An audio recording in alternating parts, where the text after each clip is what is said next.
leg day, September 12th workout breakdown. This first block here, the monthly emphasis. If you've been watching these videos, the last video I posted on the 8th was obviously a different monthly emphasis block. The 12th is actually the third day of this particular block, but again, if you're watching this video, you'll get to see this ahead of time, before that block actually starts, I believe on the Wednesday. So I had spoken in the last video about the monthly emphasis and kind of the progression, the trajectory of it. The toe yoga and the seated toe spreads. Some of you guys probably don't know what that is, but it's still your ability to control your feet and the muscles and the intrinsic muscles and the toes, obviously, that are part of your foot and your ankle. Again, it's not necessarily a progression in terms of the next couple of movements, but we do have to go back every now and then. I need to give people an opportunity in different variations of things to try to get them to have a better control of their ankle and their foot. So that's what those first two movements are. And then touchdowns, reverse lunge, and knee drive, and the single leg calf raise, you'll notice that we are starting to progress in terms of just strength and stability and kind of putting them together instead of just doing like strictly touchdowns. Now you have to generate some force with the knee drive, and while you're generating that force and transitioning that force across your body, have the ability to stabilize at the top of the movement. So again, slowly progressing our way through the monthly emphasis, as now we're on the end of the second week of September. Leg day is a chipper. So I'm going to be pretty frank on this one. I wanted a workout in this week that wasn't the baseline. The baseline was on the 9th on Tuesday, to keep moving baseline.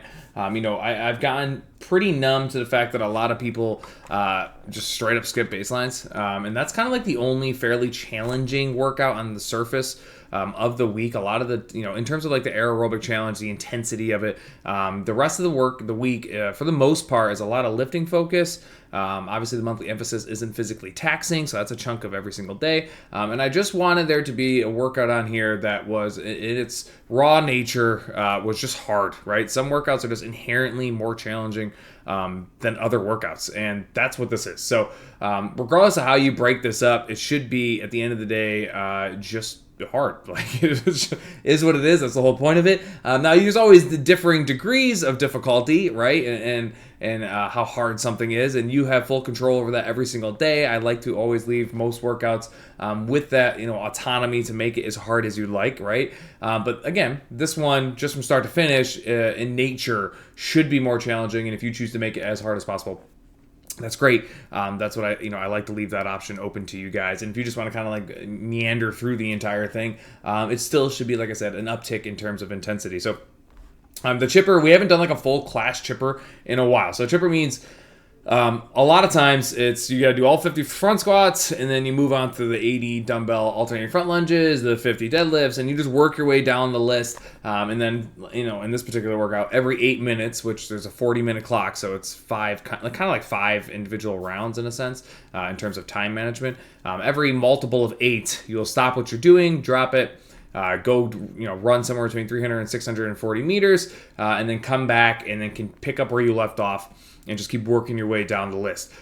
This one I left open, meaning you can go in any order you want, meaning you can break everything up in any order, any way in which you feel like doing, which is kind of cool, right? I think a lot of people sometimes like to be told what to do, but I think having the opportunity to break this up any way you want can be pretty neat in terms of how you're going to approach it. There are probably smarter ways and less smart ways to break workouts up like this if your main goal is to finish it. Now, again, you can see that I put 40% there. I did put the plus sign there, meaning that I still left the door open for the people that don't want a super intense day. Like maybe you do want to lift a little bit heavier and move a little bit slower and not be necessarily focused on finishing everything. That option is still there, but I will say, if you're watching this video, that wasn't the main concept of this workout. I just like giving you guys that option because we can, which is kind of cool. But the main thought process behind this is you're going to find the perfect amount of weight, pretty much the most weight you can handle, to chunk away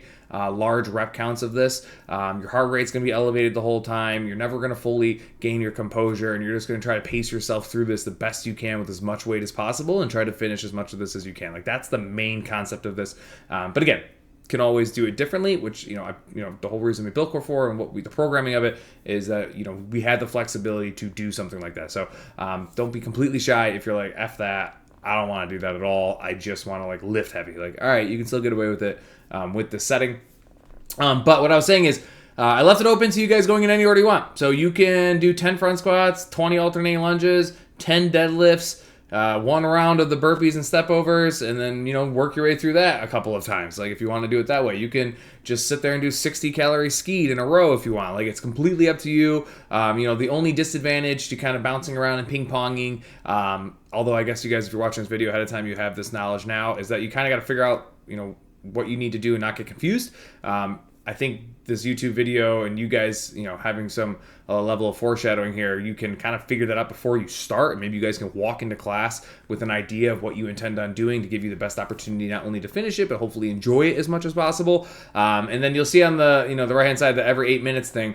So you're going to do it 5 times. You go to the 8th minute, 16th, 24th, 32nd, and then at the 40th minute, I still want you guys to run. So you guys are actually end up finishing the workout with a run if you're still working at the 40th minute mark. Otherwise, you may finish everything before the 40-minute mark. But you'll notice it goes all the way up to 640 meters. I wanted you guys an opportunity, if you're going to do this 5 times, to get 2 full miles, which would be 3,200 meters, which is 640 meters times 5, etc. So that option is there. The only thing you need to take into account with these types of, structures is like, hey, every 8th minute, so at the 8 minutes you run, that first 8 minutes is your best opportunity to get as much stuff done on the left-hand side as possible.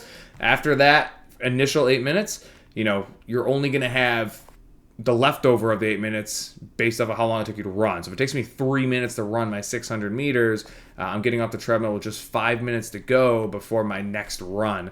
And again, that doesn't take into account your transition time. How hard are you breathing? Do I need 45 seconds to catch my breath before I even touch a weight again? Now all of a sudden I'm down to 4 minutes and 15 seconds. And that's where things start to get skewed, and where doing these types of workouts is kind of cool in terms of a strategic approach, which I've always loved. And I'll be, again, honest, is like, I've gotten so fixated on the programming, and I'm so specific with the focus and what we're working on and the lifts and the cycles and the monthly emphasis, that I've kind of gotten away from doing some of these kind of fun workouts where you do get to kind of rack your brain with, like, how do I approach this? What's the best way to approach this? There's multiple ways to do this. I see somebody else doing something different. Was that smarter than me? Is that a better alternative to how I'm doing this? Like, it's fun sometimes to just like have this big like mesh of stuff, and you just got to kind of figure out what's the best way to get through it based off of not only like what's the smartest avenue, but also like what is my body capable of even doing. That is, part of why I fell in love with working out in the first place way back in the day. So anyways, it's still a lot of volume. It's still definitely a leg day. Obviously, aerobic is going to be there for sure in terms of the running. If you can't run, definitely rowing. In terms of, I don't want you guys, biking will wreck your legs, and ski erging just is already in the workout, but also has not much to do with your legs in terms of fatigue. So anyways, it's kind of cool. I'm excited to see. I think, like I said, a lot of people I know watch these videos, so I hope you guys come up with some ideas on how you want to approach this, and you kind of have as much fun with this as I do when I do them.